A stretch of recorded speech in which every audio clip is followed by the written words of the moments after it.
Check it in. Check it in. Let's get to it. The Cavs is handling business. All right, okay, so the thing about this is it's kind of a tricky one, right? Like throughout the regular season, Pistons was showing out, doing their thing. And that's how it goes. Throughout the regular season, you playing so many different teams, bro. Especially this year. You know how many teams that was tanking? Everybody was tanking. Damn, it was a shitload of teams that was tanking. And you playing against a whole lot of sorry teams. You playing teams that's on their back-to-back. You playing, you know what I'm saying? You playing teams that's hurt, injured. You know what I mean? Nobody's really keying on you. The main player, which is Cunningham, the main player, right? Cade. So when you got a situation like that going on throughout the regular season, Cunningham K is able to show out, do his thing, you know what I'm saying, handle his business, right? You don't really, it's not a lot of people on him, paying attention to him. I mean, yes, you got games where people is drawn to him, playing defense, putting two people on him, you understand, double teaming him and shit like that, even triple teaming him, right? Because he's a great player. But when it comes to but not all the time. So what I'm trying to get at is that's the reason why they won so many games throughout the regular season. Number one seed in the East, right? And a lot of teams in the East sucks, right? So that's the reason. Now, when the playoffs hit, it's like everybody playing focused basketball. You know what I mean? They got the scatter report on your ass. You understand what I'm saying? You got the coaches and the whole squad, you know what I'm saying, the coaching team, you got them narrowing down plays so you can be double teamed and all that shit, right? You got them narrowing on you, watching your every move, your every step. Anything that you do will be defended.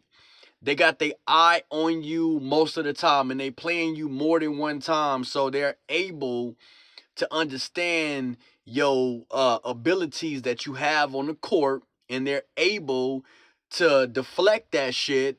You understand? All they got to do is do, a couple schemes, you know what I'm saying, and stuff like that. Sit back, run the tape, you know what I mean? And then they can make decisions when the next game hit.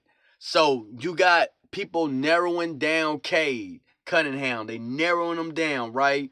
They paying attention to him more. Now, he's a good player, so he going to get his.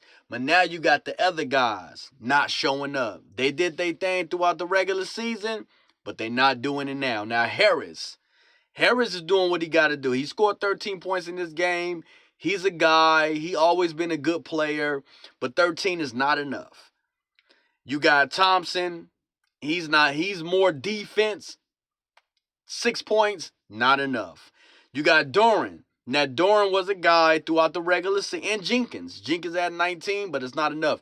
Now, you got Jenkins, Doran, and you got Reed and them boys doing great throughout the regular season. But now, the defense is being on their ass. Now, the scouter report is being being shown.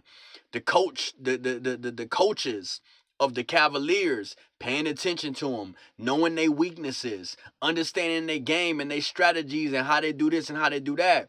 So now they can actually analyze everything that they do, and they can put somebody on them or double team them, and they're never able to actually do what they usually do. You understand what I'm saying? And then it makes it hard for them to create their offense, and things like that. So that's exactly what's going on. Basically, Cunningham do not have enough support on the offense. He don't have it. Now, we know that the Pistons is more dedicated to the defense than anything, right? That's where most of their strength come from. But you still need to put up offense. Offense, to win a game, you got to put up some buckets, bro. They have no bucket getters. The only bucket getter that they have is Cunningham. Everybody else is struggling, trying to get a bucket. And like I said, when the scatter report is out on their ass and you got the coaches sitting back trying to figure it out, the Cavs will come hard with that defense. And now it's hard for those guys throughout the regular season that was killing it. It's hard for them to continue to sustain what they were already doing, right? Their abilities get very short, and it's hard for them to react. Now, don't get me wrong. We still got 2 more games to go. Pistons is a good team, bro. Don't get it twisted. I'm just speaking of this game and the last games that we seen when where they lost that. So they still got a chance to come back. They are the number 1 seed. You can't just just throw them out there in the wolves and just give up on them, because that wouldn't be a good idea. You understand? That's not basketball. I understand basketball. I get it. They could come back and win 2 games in a row. They could. I feel like it's done. I feel like the Cavs got to get one of these teams. Now, this is where James Harden got to show up and show out and do what he do. Now, I understand the history of James Harden. He did good these last games, even this game, scoring 30 points, right? He did good. But see, his problem is game 6, game 7, especially game 7. The history shows he is not great at these moments. The history shows he doesn't put up enough shots. He is like he's hesitating, scared, don't know what to do, passive, very passive. You understand what I'm saying? Let's get to the box score real quick. Wade, no points, goddamn, 6 rebounds. Mobley, 19 points in 43 minutes. Mobley showed up. He had some 3-pointers. He get 2 of them out of 3. You know what I'm saying? He had some great possessions. He did his thing in this game. Allen, 16 points, and Mobley, 8 rebounds, 8 assists, 1 steal. Allen, 16 points in 36 minutes, 10 rebounds, 1 assist, 1 steal. Harden, 30 points in 43 minutes. That's what I'm talking about. 8 rebounds, 6 assists, 1 steal. Mitchell gonna do what he do. You understand? He's not very consistent with the numbers and all that, but he's gonna put up numbers because he's a great player. 21 points in 42 minutes, 4 rebounds, 3 assists. Merrill, I think off the bench, 6 points. Schroeder, 5 points. But Schroeder is definitely making his presence known on the floor.